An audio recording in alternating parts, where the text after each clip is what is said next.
Goes off the mark, he's away. That's a beautiful straight drive from Tendulkar. Hello friends, नमस्ते। स्वागत है आपका फिर से एक और बार हमारे चैनल स्ट्रेट ड्राइव में। तीसरे टेस्ट मैच का दूसरा दिन। जैसे ही कल हमने बोला था कि अगर इंडिया शुरुआती 1-2 घंटे में 2-3 विकेट चटकाने में कामयाब रहता है तो बड़ा स्कोर नहीं कर पाएगा ऑस्ट्रेलिया। आज बिल्कुल उसी तरह हुआ। शुरुआत में लाबुशेन 91 रन पे आउट हो गए। हालांकि स्मिथ ने अच्छी तरह से पारी को संभाला और 338 रन बना पाया ऑस्ट्रेलिया स्मिथ की 100 की वजह से। तो सर, कैसा देखते हैं आप आज का दिन? आज का दिन कुछ भी कहो, इंडिया के फेवर में रहा जी। और जैसे कि मैं कल ही कह रहा था, आपको थोड़ा बहुत डाउट था, लेकिन ये भी मैंने कहा था कि इसी टीम के सामने ऑस्ट्रेलियन बैटिंग कभी 200 से ज़्यादा रन नहीं कर पाई पिछली लगातार 4 इनिंग्स के अंदर। जी।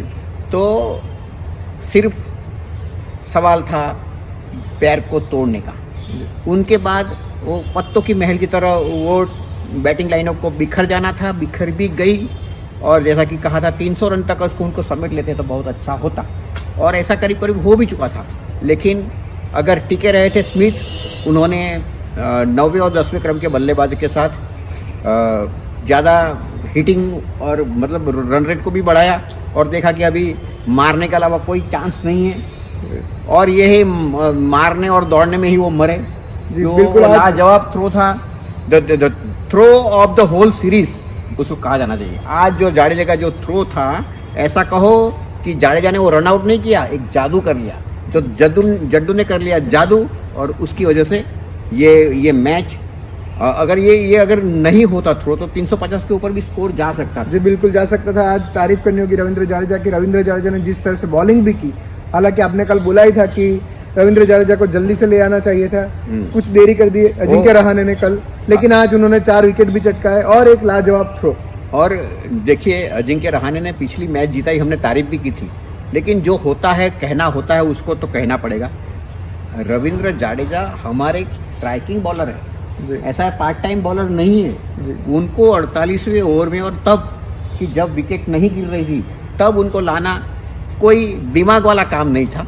और अगर कल ही ले आते तो हो सकता था लाबुशेन और स्मिथ टिक नहीं पाते। जी बिल्कुल। आज काफ़ी दमदार बॉलिंग की जाडेजा ने। हालांकि कुछ शॉट भी डाले थे उन्होंने, और शॉर्ट बॉल पे बाउंड्रियाँ भी गई थी उनकी ओवर में, लेकिन तारीफ तो करनी होगी आज, क्योंकि जिस तरह से आज उन्होंने 4 विकेट चटकाए। कुछ थोड़ा सा एक्स्ट्रा बाउंस मिल रहा था जाडेजा को, उसका उन्होंने इस्तेमाल किया और लाबुशेन को आउट किया। उनकी गेंद बड़ी नपीतुली रहती है जी, टू द विकेट रहती है, उनके थ्रो भी टू द विकेट रहते हैं जी, और उनकी बैटिंग भी पावरफुल रहती है, बॉलिंग भी पावर। बस सिर्फ उन्होंने ग्लोव्स पन्ना बैक की रखा है इधर पर। जी, जिस तरह से आज उन्होंने थ्रो मारा, हाँ, क्योंकि जहां से उन्होंने थ्रो मारा स्क्वायर लेग पे से, हाँ, वो काफी दिक्कत भरा रहता है उधर से स्टंप को हिट करना। हाँ, लेकिन ये जाडेजा ही थे जो स्टंप को हिट कर पाए, और जाडेजा के लिए तो जितनी भी आप तारीफ करो उतनी कम है, क्योंकि Jadeja through out the series, आप T20 देखे, वनडे देखे, ये टेस्ट मैच की बात भी करें, ये टेस्ट सीरीज की भी बात करें, तो आपको हर जगह जाडेजा ही नजर आएंगे। जाडेजा का जादू नजर आता है। और मैंने आपको 1-2 बार कहा भी है कि आप जाडेजा को टीम के बाहर रखने का सोच भी नहीं सकते। जी बिल्कुल। और जिस दिन आपने सोचा, समझो पराजय को आमंत्रण दे दिया। तो हर बार रविंद्र जाडेजा, हाँ, चाहे आसमान पे पराजय के बादल क्यों मंडरा नहीं रहे हो, जाडेजा आपको कई बार पराजय के मुंह से बाहर ले आए हैं, आपको विनिंग पोजीशन में भी रखा गया है। तो ऐसे परफॉर्मेंस इंडियन क्रिकेट टीम को, सिलेक्टर को, और जो भी है क्रिकेट के करता हरता, उनको याद रखना चाहिए, और कभी भी गलती से नहीं सोचना चाहिए कि किसी भी क्रिकेट के फॉर्म के अंदर Ravindra Jadeja out of the team रहे। जी बिल्कुल। और सर, मैं बात करना चाहूँगा आज नवदीप सैनी के बारे में, क्योंकि नवदीप सैनी काफ़ी एक्सपेंसिव रहे इस पहली इनिंग में, क्योंकि आज आप उनकी इकोनॉमी भी देखें तो 5 की इकोनॉमी से उन्होंने रन दिए। टेस्ट में बोला कौन 5 की इकोनॉमी से रन देता है? हाँ, तो एक अभी नवदीप सैनी हमारी सेना में अभी आज पहली ही उनकी टेस्ट मैच है, और उनका हाइट अच्छा है, उनके पास पेस है, और ऑस्ट्रेलिया में पेस का बड़ा जलवा होता है। लेकिन हर बार मुझे ऐसा लगता है हर बार पेस ही नहीं कुछ सब कुछ होता है, क्योंकि आपको लाइन और लेंथ भी देखनी होगी, क्योंकि जिस तरह से नवदीप सैनी ने T20 और वनडे में भी जो परफॉर्मेंस किया, उतना कुछ काबिले तारीफ तो कुछ परफॉर्मेंस किया नहीं है। रेदर देन आप नटराजन को खिलाते, लेफ्ट हैंडेड थे। हमने बात भी की थी कि नटराजन एक नए उभरते हुए सितारे हैं और लेफ्ट हैंडेड बॉलर की जो कमी है वो भी उनसे पूरी हो सकती है। कई हमारे व्यूवर्स ऐसे सोच रहे होंगे क्योंकि अच्छा सब कुछ अच्छा गया है तो आप एक मिस्टेक को क्यों पॉइंट आउट कर रहे हो, लेकिन ये जरूरी होता है कि छोटी छोटी गलतियों को भी आप पॉइंट आउट करें तो आगे जाके आपको उसका बड़ा खामियाजा ना भुगतना पड़े। जब अच्छी देखो, जो होनहार लोग होते हैं, जो किस्मत को अपने इशारे पे चलाते हैं, वो लोग अच्छे वक्त में अपनी कमियां के ऊपर काम करते हैं। और जो कमज़ोर लोग होते हैं वो अपनी सफलता में फिर वो कमजोरियों को भूल जाते हैं, अपने विजय के नशे में चकचूर हो जाते हैं। ऐसा नहीं होना चाहिए। हालांकि अगर वो नटराजन सिलेक्ट होते तो कुछ बेहतर होता, लेकिन जो भी हो आज का दिन इंडिया के नाम रहा और जाडेजा के नाम, जाडेजा और उसी की वजह से, नहीं तो आज शाम तक वो खेलते। लेकिन आज बुमराह की भी बॉलिंग काफी अच्छी थी। आप दूसरे स्पेल में देखे नया बॉल लेने के बाद जो आज वो आउट स्विंग करवा रहे थे, मोहम्मद सिराज भी अच्छी डाल रहे थे, लेकिन बुमराह जो आज आउट स्विंग करवा रहे थे, काफी काबिले तारीफ उनकी गेंदबाजी, कुछ नया देखने को मिला पहले स्पेल के मुकाबले। हाँ दर्पण, खास करके बुमराह ने नई गेंद से काबिल तारीफ गेंदबाजी की। कल जो पहले स्पेल में नहीं देखा गया था, पहले दिन के पहले ही स्पेल में, आज वो देखने को मिला। हो सकता है कि कल उनको हवा का जो सहारा मिलना चाहिए वो नहीं मिला हो। पिच से तो वैसे भी कोई यारी नहीं थी, लेकिन जब गेंद नहीं होती है, तेज़ बॉलर होते हैं, तो उनका जो लेदर होता है वो लस्टरियस होता है, तो उसकी वजह से गेंद हवा के साथ बह जाती है और स्विंग मिलता है। जब गेंद पुरानी हो जाती है तो वो हवा को काटती है, तो फिर वो स्विंग मिल नहीं पाता। तो उसकी वजह से आज अच्छा लगा और उसका फल भी मिला, जबकि बुमराह को 2 विकेट मिले और जो एक बोल्ड किया वो तो टीम पेन को तो वो देखने लायक समझ नहीं। वो उनका एक तो जाडेजा का थ्रो और बुमराह क्या ये गेंद जिनमें उन्होंने पेन को क्लीन बोल्ड किया, वो भी देखने लायक था। जी बिल्कुल। लेकिन तो ऑस्ट्रेलिया आज 338 रन बना पाया, स्मिथ के 124 रन। और स्मिथ का दर्पण, ये इंडिया के खिलाफ 25वीं पारी में 8वां सेंचुरी जी। इससे पॉन्टिंग भी उन्होंने 51 इनिंग्स खेली है, तो गैरी सॉबर्स भी है इनके अंदर वीव रिचर्ड्स भी है, तो बड़े बड़े नाम है। लेकिन इन्होंने सबसे कम इनिंग में बनाए जी। बिल्कुल। तो जैसे कि इनका जो स्टांस बिल्कुल निराला है, उनका खेलने का अंदाज बड़ा निराला है और उनका परफॉर्मेंस भी उतना ही लाजवाब और उतना ही निराला है। तो एक बात है कि कोहली, स्मिथ, ये सब जो बैट्समैन हैं, विलियमसन, इनको देखने का नज़ारा कुछ अलग ही होता है।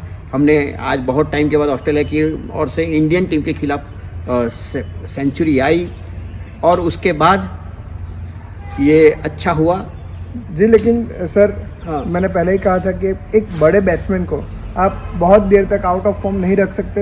ये मुझे पहले से शंका थी ये टेस्ट मैच शुरू होने से पहले कि स्मिथ अगर 2 मैच से नहीं चले हैं, 4 इनिंग से नहीं चले हैं, तो शायद इस मैच में न चल जाए, क्योंकि आज ऐसा ही हुआ, उन्होंने शतक बनाया। एक बड़े बैट्समैन को आप ज़्यादा देर तक नहीं शांत रख सकते। ये बड़े बैट्समैन हो या बड़े प्लेयर की एक खासियत रहती है कि वो तुरंत कमबैक करते हैं, ज़्यादा इनिंग नहीं लेते फॉर्म में आने के लिए। बड़े बैट्समैन की भूख भी बड़ी होती है और जो भूख ही उनको बड़ा बनाती है जी। तो आज उन्होंने जो सेलिब्रेशन किया उसमें वो देखते कि जो भूख हुई, उसका समन हुआ, वो शांत हुई, वो सेलिब्रेशन में दिख रहा था। तो जो भी हुआ, ये स्मिथ की वजह से ऑस्ट्रेलिया इतना स्कोर बना पाया, वरना बाकी के लाबुशेन को आप माइनस कर दो तो बाकी के 9 बैट्समैनों ने कुछ 116-117 रन बनाए हैं जी। बिल्कुल। ये वैसे भी अभी जो आप देखा ऑस्ट्रेलियन क्रिकेट टीम को, तो वो ज़्यादातर लाबुशेन और स्टीव स्मिथ पे ही दारोमदार रखती है और एक डेविड वार्नर जो हालांकि इस इनिंग में नहीं चले, लेकिन आगे की मैचों में चल सकते, आगे की इनिंग में वो खेल भी सकते अच्छा, तो वो एक बड़ा स्कोर खड़ा करके दे सकते हैं ऑस्ट्रेलिया को। लेकिन मुझे ऐसा लगता है कि शायद से 30-35 रन कुछ ज़्यादा बन गए ऑस्ट्रेलिया की टीम के। तो ये थोड़ी सी मुझे लगता है कि दिक्कत खड़ी करेगा इंडिया के लिए, क्योंकि कल अभी शुरुआती घंटा इंडिया को भी संभल के खेलना होगा और पुजारा को खास, क्योंकि कमिंस और हेजलवुड को पता है कि ऑफ स्ट्राइक की गेंद पुजारा को काफ़ी दिक्कतें पैदा करती है।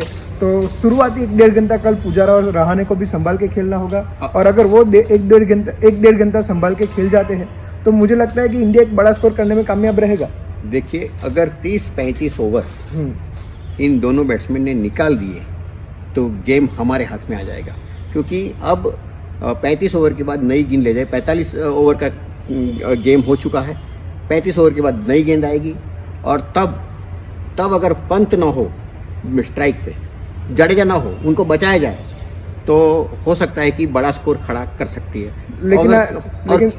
लेकिन सर आज तारीफ तो रोहित शर्मा और शुभमन गिल की भी करनी होगी, क्योंकि शुभमन गिल ने भी जिस तरह से आज 50 रन बनाए 101 गेंदों में, और रोहित शर्मा ने जिस तरह से 24 रन बनाए, हालांकि 24 रन वैसे कम है, लेकिन मैंने प्रीव्यू में ही बोला था कि इस बार Indian opening batsman 50+ run score खड़ा करके देगा। जी बिल्कुल, आज ऐसा ही हुआ, देगा और देना ही चाहिए था जी। अगर नहीं होता तो हमारे हालात खस्ता हो सकते थे और ये 20 ओवर तक टिकने का श्रेय इस डिकेड में, जबकि डिकेड भी खत्म हो गया, तब आया है।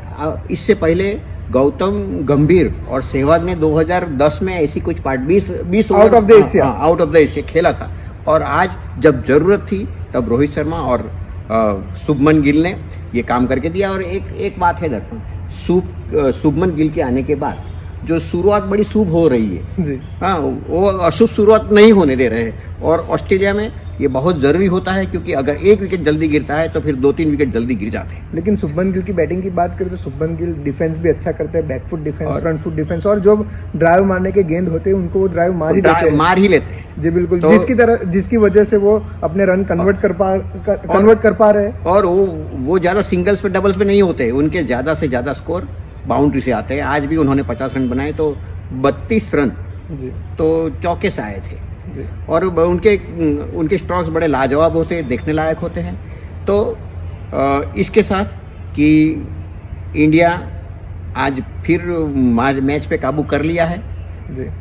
अच्छा होता अगर रोहित शर्मा और शुभमन गिल आज आउट ना होते, लेकिन चलो ये मैच है, 2 wicket Giri, end of the day India 96 पर 2 विकेट के बाद कल से फिर से वापस अपना खेल शुरू करेगा। उम्मीद है कि 1-1.5 घंटा रहाणे और पुजारा संभाल लेंगे, जिसकी वजह से इंडिया एक बड़ा स्कोर करने में कामयाब रहेगा। तो ये था आज का हमारा पोस्ट मैच एनालिसिस डे 2 का इंडिया वर्सेस ऑस्ट्रेलिया के मैच के बारे में। आपका प्यार हमें भेजते रहिए, कमेंट करते रहिए, हमारे चैनल को बड़ी करने में मदद कीजिए, और don't forget to subscribe the channel straight drive.